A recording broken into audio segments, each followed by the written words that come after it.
Salut à toutes et à tous, je reviens vers vous aujourd'hui parce que on a vu Olivier Véran cette semaine faire une sortie à l'Assemblée nationale où il a piqué une véritable crise de nerfs, pour ne pas dire une crise d'autoritarisme. C'est pitoyable, on n'a pas affaire à un ministre, on a l'impression de voir un gamin pourri gâté à qui on a confisqué ses jouets. C'est lamentable. Et en plus de ça, il utilise la situation des hôpitaux pour venir culpabiliser les députés, alors qu'en réalité, il est responsable, le premier responsable du délitement de l'hôpital aujourd'hui, puisque déjà l'année prochaine, il continue à demander 900 millions d'économies supplémentaires à l'hôpital, parce qu'il n'a pas prévu de plan d'embauche massive depuis le déconfinement, parce qu'il y a des fermetures de lits qui sont toujours programmées, il y a des fermetures de services. On peut penser par exemple à l'Hôtel-Dieu à Paris, le service d'urgence qui est en train de fermer. C'est qu'un exemple parmi tant d'autres. Nous à Marseille, c'est carrément des fermetures d'hôpitaux. Voilà, on a l'hôpital Sainte-Marguerite et l'hôpital Salvatore qui sont en train d'être dépecés sans que les autorités publiques ne disent rien, sans que le ministre ne dise rien. On a un bassin de 300 000 habitants qui va se retrouver sans hôpital public de proximité. Et là, il n'y a personne qui dit rien. Mais par contre, pour venir culpabiliser tout le monde en venant piquer sa petite crise de nerfs, alors là, il était le premier. Alors comme des fois, des images sont bien plus choquantes et bien plus marquantes que les mots, je vous laisse regarder un montage qui a été fait par le compte Twitter Caisse de Grève, que je remercie de m'avoir laissé, ils me laissent réutiliser leur montage, et je reviens après pour rediscuter de la suite. La deuxième chambre, il y avait un homme en surpoids âgé de 35 ans. C'est ça la réalité, mesdames et messieurs les députés. Si vous ne voulez pas l'entendre, sortez d'ici. Elle est là la réalité de nos hôpitaux. Enfin, les moyens, c'est vous qui les payez aussi, vous savez. Il n'y a pas d'argent magique. Elle est là la réalité de nos hôpitaux. Je veux ensuite assurer à nos concitoyens que notre système de santé est prêt. C'est ça la réalité de nos hôpitaux. Nous serons prêts et cela a été préparé sous l'autorité du Premier ministre, avec le ministre de la Santé. Elle est là la réalité de nos hôpitaux. Je veux que vous sachiez, le pays tout entier sache que nous préparons toutes les hypothèses,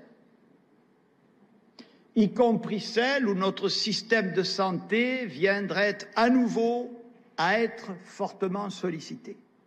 Mais, je le dis ici, calmement, mais fermement, nous sommes prêts. C'est ça la réalité de nos hôpitaux.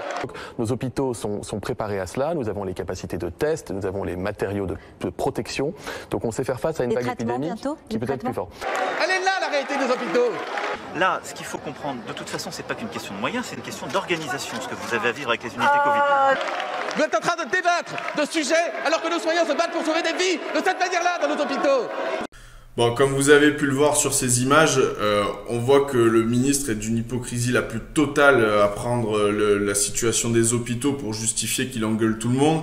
En réalité, de quoi il se plaint, le ministre? Il se plaint que des députés de l'opposition aient pu faire passer un amendement qui prévoit de mettre fin au confinement à la fin novembre et à l'état d'urgence sanitaire à la mi-décembre. Alors concrètement, qu'est-ce que ça change? L'état d'urgence sanitaire, en fait, c'est ce qui leur permet de gouverner par décret. C'est-à-dire sans jamais en référer à qui que ce soit, ils peuvent décider de vous interdire de sortir dans la rue, de vous balader, de faire ci, de faire ça, de fermer tel lieu, de fermer tel lieu. Ils peuvent faire absolument ce qu'ils veulent. Personne n'a le droit de contester, personne n'a le droit de discuter même ce qu'ils racontent. Et les parlementaires n'ont même pas la voix au chapitre pour éventuellement dire peut-être que là, faudrait peut-être faire plutôt comme ça que comme ça. Donc voilà, en fait, il se plaint de ne pas avoir les pleins pouvoirs. Voilà de quoi se plaint le ministre. Donc il se plaint pas du tout par rapport aux hôpitaux, c'est une crise d'autoritarisme. On a un régime qui est devenu très autoritaire. Très autoritaire, c'est une dérive dangereuse. Et à côté de ça, il se plaint que le confinement va prendre fin à la fin novembre, mais je pense que tout le monde a réalisé maintenant que c'est une immense blague, c'est une mascarade ce confinement. À partir du moment où les lieux de travail et les écoles et les lycées restent ouverts, ça ne sert strictement à rien. Je vous le disais dans une vidéo la semaine dernière, vous avez une étude qui est sortie et qui montre que le confinement est une mesure neutre pour limiter les contaminations, contrairement à la fermeture des écoles, etc. Donc voilà, ils ne font rien pour limiter les contaminations au travail, rien pour limiter les contaminations à l'école. Même pire, quand les lycéens se plaignent et se révoltent, bloquent leur lycée parce qu'ils trouvent que les protocoles sanitaires sont ridicules, qu'ils ne sont pas protégés, que leurs professeurs ne sont pas protégés, la réaction du gouvernement, c'est de leur envoyer les flics pour les gazer et les matraquer. Voilà la réalité, c'est un gouvernement extrêmement autoritaire et on n'est plus dans la gestion d'une crise sanitaire, on est dans une crise d'autorité. C'est ça qu'il ne supporte plus. C'est ça qu'on voit quand on voit le ministre se devenir fou comme il le devient. Et en réalité, qu'est-ce qu'il a fait le ministre du coup par rapport à cet amendement ? Eh ben, il a suspendu le vote des députés. C'est-à-dire qu'ils ont voté, ils ont choisi de garder un amendement, mais le vote est mis en réserve. Voilà, ça s'appelle une mise en réserve.